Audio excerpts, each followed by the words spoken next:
Bienvenidos a El Poder del Poder. Antes de comenzar, no olviden dejar su like y comentar desde dónde están viendo este video. Hoy, viajaremos en el tiempo para conocer la historia de un hombre que, con determinación y compasión, salvó cientos de vidas en medio de uno de los momentos más oscuros de la historia. Una historia de valentía, sacrificio y humanidad que permaneció en el anonimato durante décadas. Esta es la vida de Nicholas Winton, el hombre que rescató a cientos de niños del Holocausto. Nicholas George Winton nació el 19 de mayo de 1909 en Hampstead, un barrio acomodado en el norte de Londres. Sus padres, Rudolf y Barbara Wertheim, eran judíos alemanes que habían emigrado al Reino Unido a finales del siglo XIX. Su historia familiar estaba marcada por el cambio y la adaptación. La familia Wertheim provenía de una larga tradición de comerciantes y banqueros en Alemania, pero en una época de creciente antisemitismo y nacionalismo, Rudolf y Bárbara tomaron una decisión que marcaría el destino de su hijo: adoptar la identidad británica. Al llegar a Inglaterra, cambiaron su apellido de Wertheim a Winton, un nombre que sonaba más inglés y que les permitiría integrarse más fácilmente en la sociedad británica. Se convirtieron al cristianismo anglicano y dejaron atrás muchas de las tradiciones judías de sus ancestros. Aunque esto no significaba que renegaran de sus raíces, creían que adoptar una nueva identidad les brindaría mejores oportunidades para ellos y sus hijos en un país que, aunque más tolerante que la Europa continental, aún albergaba prejuicios contra los judíos. Desde su infancia, Nicholas creció en un hogar donde la educación y la responsabilidad social eran valores fundamentales. Su padre trabajaba en la banca, una profesión respetada que le permitió proporcionar una vida cómoda a su familia. La casa de los Winton en Hampstead era espaciosa, con grandes ventanales que dejaban entrar la luz de la mañana y estanterías llenas de libros. Se encontraba en un vecindario donde la clase media alta británica prosperaba, con calles arboladas, parques bien cuidados y un ambiente de seguridad y estabilidad. Hampstead en la década de 1910 era un refugio para intelectuales, escritores y académicos. Muchas familias judías acomodadas vivían allí, incluyendo inmigrantes europeos que huían de los conflictos en el continente. Era un lugar donde las ideas progresistas y la cultura británica se mezclaban en un ambiente cosmopolita. La familia Winton encajaba perfectamente en este entorno, con una mentalidad abierta y un fuerte énfasis en la educación. Nicholas mostró una inteligencia notable desde pequeño. Aprendió a leer a una edad temprana y pasaba horas devorando libros de historia, economía y política. Su madre, Bárbara, era una mujer de carácter fuerte y una firme creyente en la educación como medio de superación. Se aseguró de que su hijo recibiera la mejor formación posible, no solo en la escuela, sino también a través de experiencias de vida que ampliaran su perspectiva del mundo. A los 5 años, su vida comenzó a estar marcada por los acontecimientos que sacudían Europa. La Primera Guerra Mundial estalló en 1914, y aunque los combates no llegaron al Reino Unido, la guerra dejó una huella profunda en la sociedad británica. Londres se vio afectada por bombardeos esporádicos de los dirigibles alemanes, lo que generó un clima de temor y ansiedad. La economía se resintió y muchas familias, incluso en barrios acomodados como Hampstead, sintieron los efectos del conflicto. Rudolf Winton, como banquero, fue testigo de primera mano del impacto económico de la guerra. El sistema financiero británico sufrió turbulencias y el costo de la vida aumentó. La guerra trajo consigo una ola de nacionalismo y un sentimiento antialemán que hizo que muchas familias de origen alemán, incluso aquellas que ya estaban establecidas en Inglaterra, fueran vistas con sospecha. La decisión de los Winton de cambiar su apellido y adoptar una identidad británica cobró aún más sentido en ese contexto. Para Nicholas, la guerra representó sus primeras lecciones sobre la fragilidad de la paz y la importancia de la acción individual en tiempos de crisis. A una edad temprana, vio cómo su madre se involucraba en organizaciones de ayuda a soldados heridos y refugiados. En más de una ocasión, la acompañó a centros de asistencia donde se distribuían alimentos y ropa a las familias afectadas por la guerra. Aunque era solo un niño, estas experiencias dejaron una huella imborrable en su mente. Cuando la guerra terminó en 1918, Gran Bretaña entró en un periodo de incertidumbre. La economía debía reconstruirse y muchas familias luchaban por recuperarse de las pérdidas sufridas. Sin embargo, para los Winton, la posguerra también trajo oportunidades. Rudolf prosperó en el mundo financiero y aseguró un futuro estable para su familia. Nicholas fue enviado a la prestigiosa Stowe School, una de las instituciones educativas más respetadas de Inglaterra. Stowe no solo ofrecía una educación académica rigurosa, sino que también fomentaba el pensamiento crítico y la responsabilidad social. Fue aquí donde comenzó a desarrollar una visión más amplia del mundo. Los años en Stowe fueron fundamentales para su formación. No solo destacó en matemáticas, sino que también se interesó por la historia y la política internacional. Leía vorazmente sobre economía y diplomacia y comenzó a desarrollar una comprensión profunda de los problemas que afectaban a Europa.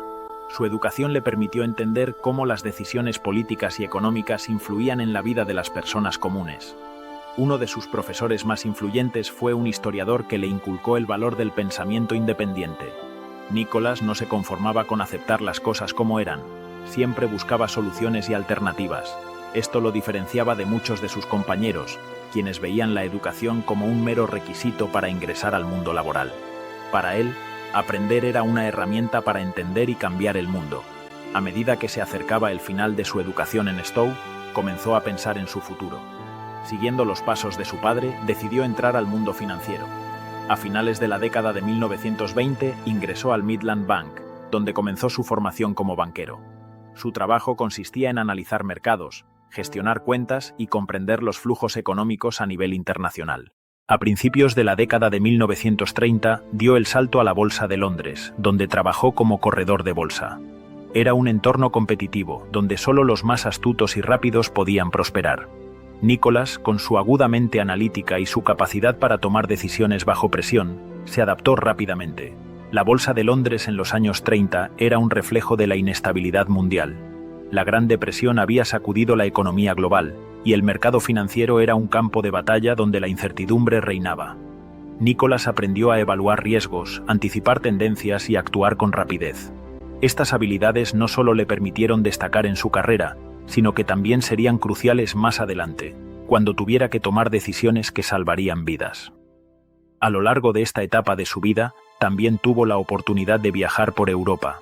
Visitó Berlín, Viena y otras ciudades donde pudo ver de primera mano el ascenso del nazismo.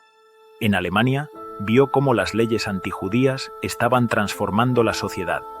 En Viena, fue testigo de cómo los judíos eran expulsados de sus hogares y negocios.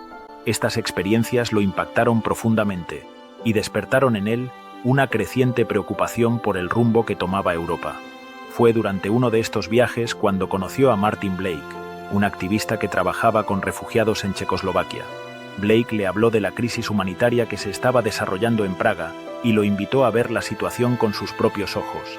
Sin saberlo, Nicholas estaba a punto de tomar la decisión que cambiaría su vida para siempre. El invierno de 1938 trajo consigo un frío implacable a Europa central. La tensión política estaba en su punto más alto, y Praga, la capital de Checoslovaquia, se encontraba en un estado de incertidumbre constante. Tras la anexión de los Sudetes por parte de la Alemania nazi en octubre de ese año, miles de refugiados judíos y opositores políticos comenzaron a llegar a la ciudad en busca de seguridad. Pero la amenaza era inminente. Hitler no se detendría con los Sudetes. Fue en este contexto que Nicholas Winton cambió sus planes. En lugar de ir a Suiza a esquiar, como tenía previsto, aceptó la invitación de su amigo Martin Blake para viajar a Praga y ver la situación con sus propios ojos. Blake trabajaba con el Comité Británico para los Refugiados de Checoslovaquia y estaba desesperado por encontrar ayuda. Sabía que Nicholas, con su experiencia financiera y su determinación, podía marcar la diferencia. Cuando Nicholas llegó a Praga en diciembre de 1938, lo que encontró superó sus peores expectativas. La ciudad estaba llena de refugiados que habían huido de las regiones anexadas por Alemania. Se alojaban en condiciones precarias, hacinados en campos improvisados o viviendo en las calles. Los albergues estaban desbordados y la comida escaseaba, pero lo que más lo impactó fueron los niños. Eran cientos, quizá miles, de niños sin futuro. Sus padres sabían que el destino que les esperaba bajo el régimen nazi era incierto, y muchos de ellos comprendían que la única forma de salvar a sus hijos era enviándolos lejos, incluso si eso significaba separarse de ellos para siempre. Nicholas visitó un campo de refugiados a las afueras de Praga acompañado por un activista local. Aquel lugar estaba lleno de familias desesperadas. Vio a madres con bebés en brazos, a niños desnutridos que apenas podían mantenerse en pie y a padres que, con la mirada perdida, no sabían qué hacer. Fue en ese momento cuando tomó una decisión que cambiaría su vida. Haría todo lo posible para sacar a esos niños de Checoslovaquia y llevarlos a un lugar seguro. Regresó a su hotel esa noche con la mente en ebullición. Se sentó en el escritorio de su habitación, encendió una lámpara y comenzó a escribir una lista de nombres. No tenía un plan claro todavía, pero sabía que lo primero que necesitaba era registrar a todos los niños que pudiera. Al día siguiente, estableció una oficina improvisada en su hotel y empezó a recibir a padres que querían inscribir a sus hijos en su lista de evacuación. Cada día, largas filas de personas se formaban afuera de la habitación donde trabajaba. Padres desesperados entregaban a Nicholas fotos de sus hijos y le suplicaban que los ayudara. Algunos rompían en llanto mientras le entregaban cartas con la esperanza de que sus hijos pudieran leerlas algún día. Otros, con los ojos llenos de angustia, apenas podían articular palabras. Nicholas tomaba cada solicitud con seriedad. Sabía que cada niño en su lista representaba una vida que dependía de él. Pero había un problema. No existía un mecanismo oficial para evacuar a los niños de Checoslovaquia. No había una organización detrás de él, ni un gobierno dispuesto a facilitar el proceso. Decidió entonces crear su propio sistema de evacuación. Regresó a Londres con la lista de niños y comenzó a contactar a todas las organizaciones posibles. Buscó apoyo en el gobierno británico, pero la burocracia era abrumadora. Para que un niño pudiera ingresar legalmente al Reino Unido, debía tener una familia de acogida y un depósito de 50 libras esterlinas, una suma considerable en esa época. Nicholas y su madre, Bárbara, comenzaron una intensa campaña en la prensa británica para encontrar familias dispuestas a recibir a los niños.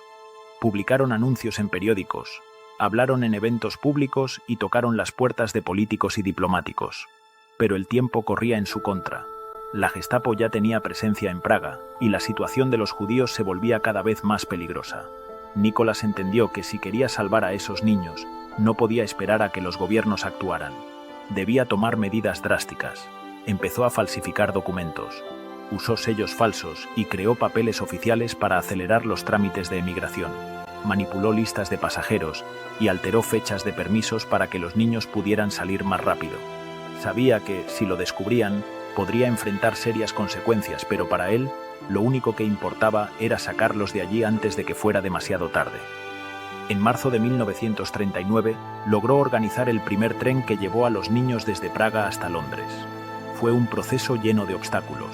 Los niños fueron escoltados hasta la estación de tren en Praga por voluntarios locales. Las despedidas eran desgarradoras. Los padres abrazaban a sus hijos con fuerza, algunos les daban juguetes o cartas, otros simplemente lloraban en silencio. El tren partió con destino a los Países Bajos, donde los niños fueron transferidos a un barco que los llevaría a Inglaterra. Cuando finalmente llegaron a Londres, fueron recibidos por las familias de acogida que Nicholas había conseguido. Para la mayoría de estos niños, era la primera vez que viajaban solos, la primera vez que dejaban todo atrás sin saber si volverían a ver a sus padres. Uno de los niños en ese primer tren era Alf Dubs, un niño de 6 años que no entendía por qué su madre lo estaba enviando lejos. Mi madre me llevó a la estación y me abrazó muy fuerte. Me dijo que me portara bien y que sería solo por un tiempo. No entendí que nunca la volvería a ver. Tren tras tren, Nicholas continuó organizando evacuaciones. En total, logró enviar a 8 trenes con 669 niños a salvo a Inglaterra, pero el 1 de septiembre de 1939, el último tren con 250 niños nunca llegó a salir. Ese mismo día, Alemania invadió Polonia y las fronteras se cerraron. Nicholas recibió la noticia en Londres. El tren estaba listo para partir cuando la estación fue tomada por las fuerzas alemanas. Ninguno de esos niños logró escapar. Todos desaparecieron en los campos de concentración nazis. Este evento dejó una profunda marca en Nicholas. Siempre se preguntó qué más podría haber hecho, si había fallado de alguna manera. Durante años, evitó hablar de su misión y guardó los documentos en un viejo maletín, escondidos en su casa. Nunca le contó a nadie lo que había hecho. Ni siquiera su esposa sabía la magnitud de su hazaña. Para él, no era un acto heroico. Solo había hecho lo que cualquier persona decente haría en una situación como esa. Los años pasaron y Nicholas Winton dejó atrás su misión de rescate, o al menos eso parecía. Para él, la guerra representaba un capítulo cerrado, una etapa de su vida que había concluido y que no tenía necesidad de mencionar. Mientras el mundo entraba en una nueva era de reconstrucción, Nicholas centró su atención en su futuro personal y profesional. Después del estallido de la Segunda Guerra Mundial, en lugar de hablar de su trabajo con los niños refugiados, decidió enlistarse en la Real Fuerza Aérea Británica, RAF. Sirvió como oficial de escuadrón y trabajó en operaciones logísticas, utilizando sus conocimientos financieros y administrativos para apoyar los esfuerzos militares del Reino Unido. Durante este tiempo, nunca mencionó su trabajo previo en Checoslovaquia, ni siquiera a sus compañeros más cercanos. La guerra terminó en 1945 y el mundo quedó en ruinas. Europa había sido devastada y millones de personas quedaron desplazadas. La magnitud del Holocausto comenzó a conocerse en su totalidad, con testimonios de sobrevivientes y pruebas documentales de los horrores de los campos de concentración nazis. Nicholas sabía que muchos de los niños que no pudo evacuar habían sido víctimas de la maquinaria genocida de Hitler. Sin embargo, se mantuvo en silencio. Tras su servicio militar, Winton regresó a la vida civil y retomó su carrera en las finanzas. Trabajó en diversas instituciones bancarias y también en organizaciones humanitarias enfocadas en la reconstrucción de Europa. No se convirtió en un hombre de negocios ambicioso ni buscó enriquecerse. Prefería la estabilidad de una vida sencilla y dedicada a ayudar a los demás desde una posición discreta. Fue en esta época cuando conoció a Grete Gjelstrup, una mujer danesa con quien compartiría el resto de su vida. Grete era inteligente, culta y tenía un fuerte sentido de la justicia, cualidades que resonaban con la mentalidad de Nicholas. Se conocieron en un evento social en Londres y pronto comenzaron a salir juntos. Grete quedó fascinada por la personalidad de Nicholas. Era un hombre reservado, pero con una gran determinación y un profundo sentido de la ética. Se casaron en 1948 y juntos formaron una familia. Tuvieron 3 hijos, Nick, Bárbara y Robin. A lo largo de su matrimonio, Grete notó que su esposo era un hombre pragmático, con una gran capacidad de trabajo, pero que rara vez hablaba sobre su pasado. Para sus hijos, Nicholas era simplemente un padre amoroso y disciplinado, alguien que les enseñó la importancia de la responsabilidad y el esfuerzo. Sin embargo, la tragedia golpeó a la familia Winton cuando su hijo menor, Robin, nació con una grave discapacidad. Desde su nacimiento, su salud fue frágil y sus necesidades médicas exigían una atención constante.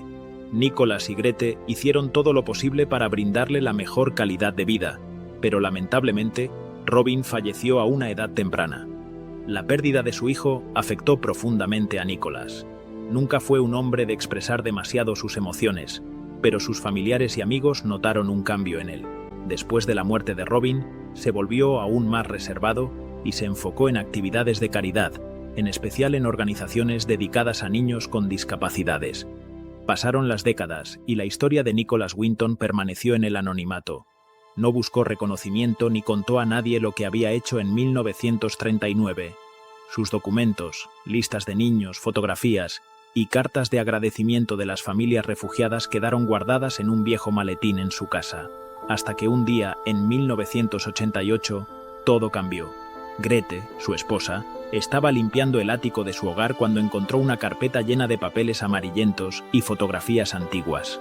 Al principio pensó que se trataba de documentos de trabajo de su esposo, pero al revisarlos con más detalle se dio cuenta de que contenían listas de nombres, fechas y datos de niños que habían sido trasladados de Praga a Londres. Intrigada, llevó los documentos a Nicholas y le preguntó qué significaban. Su respuesta fue simple y desprovista de dramatismo. «Oh, eso es solo algo que hice hace mucho tiempo». Grete quedó atónita. ¿Cómo podía su esposo haber ocultado algo así durante tantos años? Inmediatamente comprendió que se trataba de una historia que debía ser contada. Tomó la carpeta y la entregó a Elizabeth Maxwell, una historiadora y activista dedicada a documentar el Holocausto. Elizabeth, al revisar los documentos, se dio cuenta de la magnitud de lo que tenía en sus manos. Gracias a la lista de nombres, pudo rastrear a algunos de los niños rescatados, quienes ahora eran adultos y vivían en distintos lugares del mundo. La historia comenzó a tomar forma y, poco a poco, se fue desentrañando el legado de Nicholas Winton. Fue entonces cuando la BBC se interesó en la historia y decidió invitar a Nicholas a un episodio especial del programa That's Life. Sin que él lo supiera, la producción del programa había contactado a varios de los niños que había rescatado y los reunió en el estudio como parte de una sorpresa. Durante la emisión del programa, el presentador comenzó a relatar la historia de un hombre que, en 1939, había salvado a cientos de niños judíos del Holocausto. Mientras hablaban, mostraban fotografías de los niños en los trenes y documentos originales de la operación de rescate. En un momento crucial, El presentador se volvió hacia la audiencia y preguntó: «Si usted es una de las personas que fue salvada por Nicholas Winton, por favor, póngase de pie». Un silencio absoluto llenó el estudio. Luego, una persona se puso de pie. Luego otra.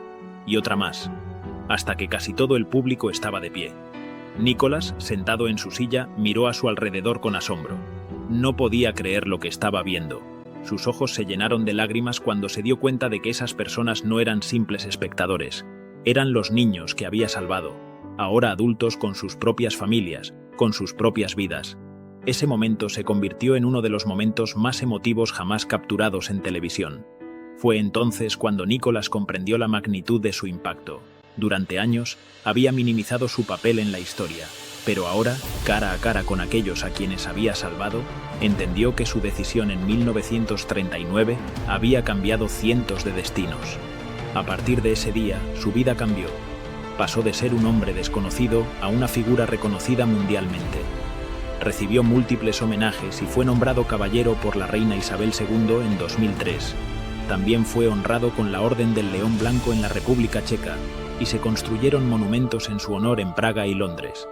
A pesar del reconocimiento, Nicholas nunca dejó de ser el hombre humilde que había sido toda su vida. Siempre repetía lo mismo en cada entrevista: «No soy un héroe, solo hice lo que cualquiera debería haber hecho». Vivió hasta los 106 años y pasó sus últimos años rodeado de su familia y de aquellos que lo admiraban. A lo largo de su vida, más de 6.000 personas nacieron como descendientes directos de los niños que salvó. Su legado sigue vivo, no solo en sus acciones, sino en las generaciones que existen gracias a él. El 1 de julio de 2015, Nicholas Winton falleció pacíficamente. Pero su historia sigue viva. Su vida es una prueba de que la compasión y la determinación de una sola persona pueden cambiar el destino de muchos. Antes de terminar, recuerda suscribirte a El Poder del Poder, dejar tu like y comentar qué te pareció esta historia. Nos vemos en el próximo episodio.